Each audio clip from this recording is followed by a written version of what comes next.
bring in Patrick Oyet, who is in Juba, for more on this. Patrick, how dire is the situation in South Sudan?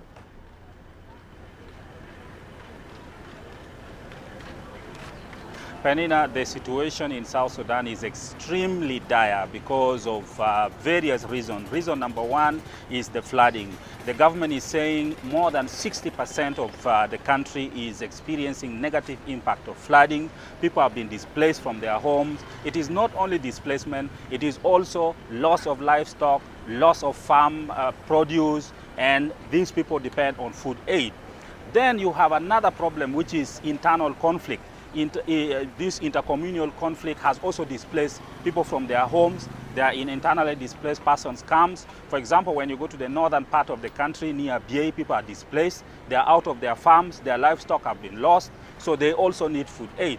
Then you have now the people coming from Sudan, which is going now to 1 million number. Majority, of course, are South Sudanese who are living in Sudan, but now they have fled the violence. Then you have also the Sudanese refugees. So the aid agencies are now facing a very serious problem because you have to take care of the refugees as well as the returnees who are coming, who should return to their homes. They are heading to the IDP camps because there is no home. Homes are all underwater. All these people need food aid. These people need, sanitation.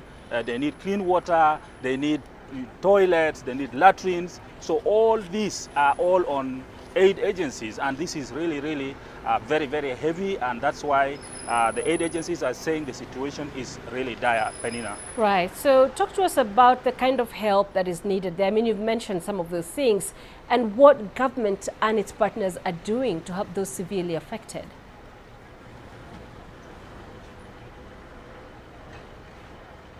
Well, first of all, the needs are many. The major one is, of course, food, to get food, because we move around the country. We've been in Mayena Boone. We saw people who are displaced by the conflict. In Bie, they came to that area. We have people who came from Sudan. They're also in that area. The major challenge is food. Food is not there. The aid agencies have reduced the quantity of food that they used to give to these displaced people. Now some of them go and work in people's farms to get at least something little, but they live on a daily basis. You get something for today, and tomorrow you have to look for it, or for something else. Another issue is the issue of medical care. Some of these people got injured during the conflict, or even exhausted, because many of the people who are coming from Sudan are coming through footing without proper feeding on the way.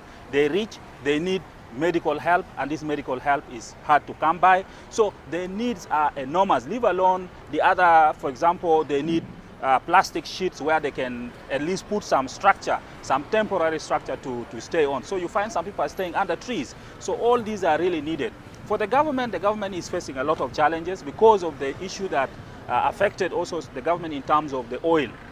Because the government depends a lot on oil. When oil flow was interrupted, then the money coming to the government has been a problem. Civil servants themselves have not been paid almost for a year. So you can imagine the government will not leave their civil servants to go and get money to the people who are displaced, definitely. So the government does not have resources, but of course they have announced that the first batch of their oil has already left to go to the international market, so soon maybe money will be there. So most of this work is being left now to aid agencies to actually shoulder, which is why they are crying, because it is really a very expensive exercise. Then you don't have roads.